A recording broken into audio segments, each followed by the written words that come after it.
तेजस्वी यादव ने कहा है कि डबल इंजन की सरकार जो है बिहार में कुछ नहीं की है। क्या मिला है बिहार को? नीतीश कुमार के नेतृत्व में गवर्नमेंट पूरी तरीके से फेल है यहाँ पर। देखिए, डबल इंजन की सरकार को 18-20 वर्ष होने चले बिहार में, लेकिन बिहार को क्या मिला?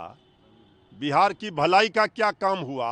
जितने वादे आदरणीय प्रधानमंत्री जी 11 वर्षों से वहाँ केंद्र में सरकार में हैं, तो बिहार को तो फूटी कौड़ी नहीं दिया। एक पटना यूनिवर्सिटी को सेंट्रल यूनिवर्सिटी तक का दर्जा नहीं दिया, न विशेष पैकेज दिया, न विशेष राज्य का दर्जा दिया।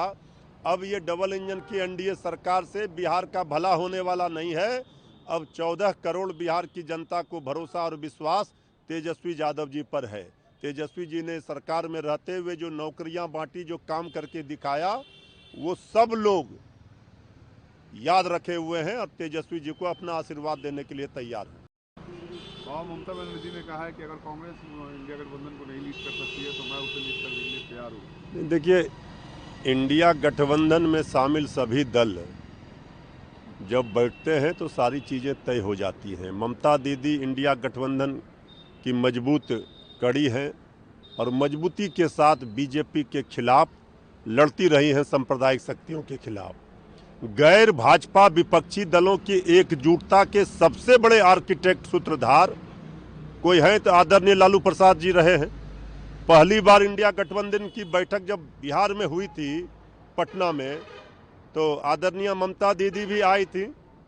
तो ममता दीदी जो चिंता प्रकट कर रही है, जो बात कह रही है, उस पर इंडिया गठबंधन में शामिल सभी दल के नेता मिल बैठ करके तय करेंगे।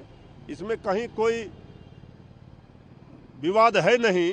ये तो इंडिया गठबंधन के पास नेता भी है, नीति भी है, नीयत भी है। ये लड़ाई है देश को बचाने की, संविधान और लोकतंत्र को बचाने की। ये गरीबी अमीरी की लड़ाई है, सच और झूठ की लड़ाई है।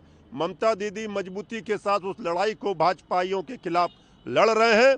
आदरणीय लालू प्रसाद जी हों, चाहे देखिए अभी झारखंड का रिजल्ट का परिणाम है, इंडिया गठबंधन जीता। पड़ोसी राज्य है बंगाल, झारखंड, बिहार, अब बिहार की बारी है। आप लोग को लगता है कि लालू जी को होना चाहिए? आप लोग भाई चाहते हैं देखिए, कि लालू जी चेहरा हम तो बदले? कह रहे हैं कि आदरणीय लालू प्रसाद जी गैर भाजपा विपक्षी दलों के सबसे बड़े आर्किटेक्ट रहे हैं, सूत्रधार रहे हैं, एकजुट किए हैं।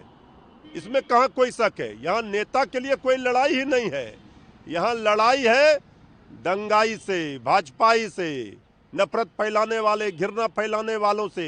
ये देश को बचाने की बड़ी लड़ाई है, इसलिए यहाँ नेता की कोई लड़ाई नहीं है। शरद पवार भी बैक कर रहे हैं ममता बनर्जी को कि उन्हें होना चाहिए। भाई ये हमने कहा कि ये बड़े जो सभी दल के बड़े नेता हैं, नेतृत्व करता है, वो सब मिल बैठ करके तय करेंगे।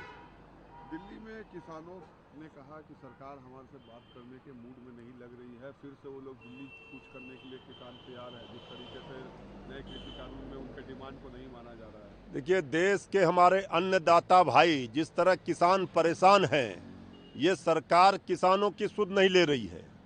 किसान भाइयों की चिंता नहीं है अन्नदाता की। ये अत्याचार और अन्याय हो रहा है। ये देश ऐसे नहीं चल सकता है। किसान भाइयों की जो वाजिब मांग है उसको पूरा सरकार को करना चाहिए। हमारी पार्टी, हम लोग सब दिन किसानों के हित में लड़ाई लड़े हैं, उनके साथ खड़े हैं। समाजवादी पार्टी ने महाराष्ट्र में अपना अलायंस तोड़ लिया है विकास आघाड़ी से। ये महाराष्ट्र में उन्होंने, जो उनका बयान आया है समाजवादी पार्टी के नेता का, इस बात को जो इंडिया गठबंधन के बड़े नेता हैं वो देखेंगे महाराष्ट्र में क्या परिस्थिति है, इसको लेकर बात की जाएगी।